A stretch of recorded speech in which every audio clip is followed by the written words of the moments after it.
வணக்கம். நான் மாரிமுத்து. தகவல் அறியும் உரிமை சட்டம் 2005 2J பிரிவின்படி நாம் எந்த அரசு அலுவலகத்திற்கும் சென்று அங்குள்ள ஆவணங்களை பார்வையிடலாம் அப்படின்னு சொல்ற சட்டம் தான் இந்த 2J ஆக்ட். இதற்கான மாதிரி மனு எப்படி எழுதணும் அப்படின்றத நீ பார்க்க போறோம். இந்த 2J ஆக்ட் மூலமா கவர்மெண்ட் ஆஃபீஸ் நீ போயிட்டு இன்ஸ்பெக்ஷன் ஆஃப் ஒர்க், ஒரு வேலை எந்த அளவில் இருக்கு அப்படின்னு நீங்க கேட்டு தெரிஞ்சுக்கலாம். அதனோட டாக்குமெண்ட்டை பார்க்கலாம். உங்களுக்கு வேணும்னா அதை பத்தி நோட்ஸ் எடுத்துக்கலாம், அதை ஜெராக்ஸ் போட்டுக்கலாம்.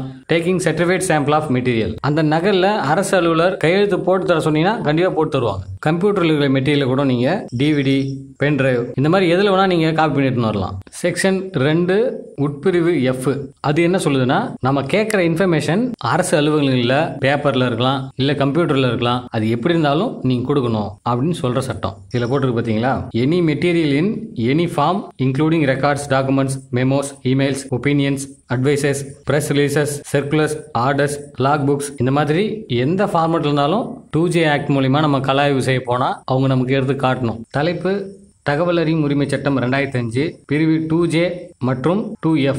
இதன்படி பதிவேடுகளை பார்வையிடுதல் தொடர்பாக மனு. அனுப்புனர்ல உங்களோட பேரு, முகவரி, மொபைல் நம்பர் கொடுத்துருங்க. பெறுநர்ல நாம வட்டாட்சியர் அலுவலகத்துக்கு எழுத போறோம். நான் ஏற்கனவே ஒரு வீடியோல சொல்லியிருப்பேன், பொது தகவல் அலுவலர் போட்டா போதும், அவங்களோட நேம் போனோம்னு அவசியம் கிடையாது. பொருள் தகவல் அறியும் உரிமை சட்டம் 2005 பிரிவு 2J மற்றும் பிரிவு 2F படி பதிவேடுகளை பார்வையிடுதல் தொடர்பாக மதிப்பிற்குரிய ஐயா தேவைப்படும் தகவல்கள். தகவல் அறியும் உரிமை சட்டம் 2005 பிரிவு 2J மற்றும் பிரிவு 2F படி உங்களோட வட்டாட்சியர் அலுவலகம் அமைந்துள்ள ஊர் இருக்கு இல்லையா, அதை போட்டுங்க. இப்போ சாம்பிளுக்கு விழுப்புரம் வச்சுங்களேன், விழுப்புரம் வட்டாட்சியர் அலுவலகத்தில் உள்ள மக்கள் பார்வைக்குரிய அனைத்து பதிவேடுகளையும் பார்வையிட தேதி மற்றும் நேரம் குறிப்பிடுமாறு தாழ்மையுடன் கேட்டுக்கொள்கிறேன்.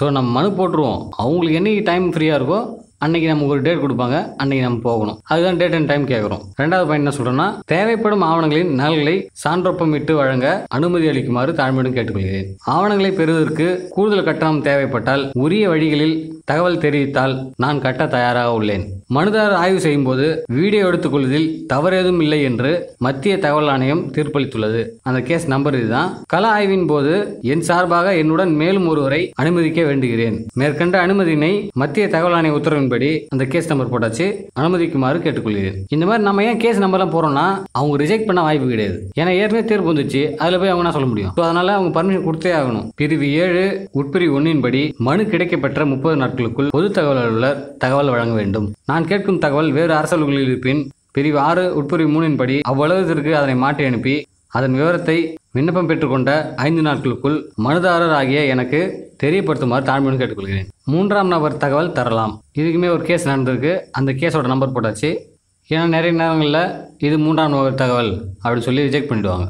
அவங்க அப்படி ரிஜெக்ட் பண்ணக்கூடாதுன்றதுக்காக நாமளே இந்த மாதிரி சட்டம் இருக்குது, இந்த மாதிரி ஏற்கனவே கேஸ் நடந்திருக்கு, அதனால் நீங்கள் தரலாம் அப்படின்னு நாமளே ஒரு மென்ஷன் பண்ணிட்டோன்னா தேவையில்லாமல் ரிஜெக்ட் பண்ண மாட்டாங்க. நாமளும் மேல்முறையீடு போய் ஆகணுன்ற அவசியம் கிடையாது. நான் இந்திய குடிமகன் தான் என்பதற்கு அடையாளமாக ஆதார் எண், உங்கள் ஆதார் எண் போட்டுங்க.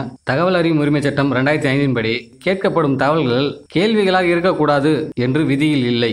இல்லாத விதி ஒன்றை விதியில் சேர்ப்பது தவறான செயலாகும் என்று மாநில தகவல் ஆணையம் தீர்ப்பளித்துள்ளது. அதனோட கேஸ் நம்பரும் போட்டாச்சு. ஏன்னா நிறைய நேரத்தில் பொது தகவல் என்ன பதில் சொல்லுவாங்கன்னா, நீங்கள் கேள்வி வடிவில் கேட்டிருக்கீங்க, அதான் பதில் கொடுக்க முடியாது அப்படின்னு சொல்லி ரிஜெக்ட் பண்ணிடுவாங்க. ஸோ இந்த கேஸ் நம்பர் போட்டால் ஓகே, உங்களுக்கு விஷயம் தெரியுது, நம்ம பதில் கொடுத்து தான் ஆகணும்னு சொல்லி பதில் கொடுத்துருவாங்க. நன்றி. இடம், நாள் இப்படி இவங்க கையெழுத்து போட்டுருங்க. இணைப்பு ரூபாய் 10க்கான நீதிமன்ற வில்லை. அவ்வளோதாங்க. நான் இந்த அப்ளிகேஷனை கூகுள் டிரைவில் அப்லோட் பண்ணி லிங்க் டிஸ்கிரிப்ஷனில் கொடுத்துருக்கேன், வேணுன்றவங்க யூஸ் பண்ணிங்க. இந்த வீடியோ அப்படி தான் லைக் பண்ணுங்கள், யாருக்கு தேவை உங்களுக்கு ஷேர் பண்ணுங்கள். வேற ஒரு நல்ல வீடியோ சந்திக்கிறேன். நன்றி.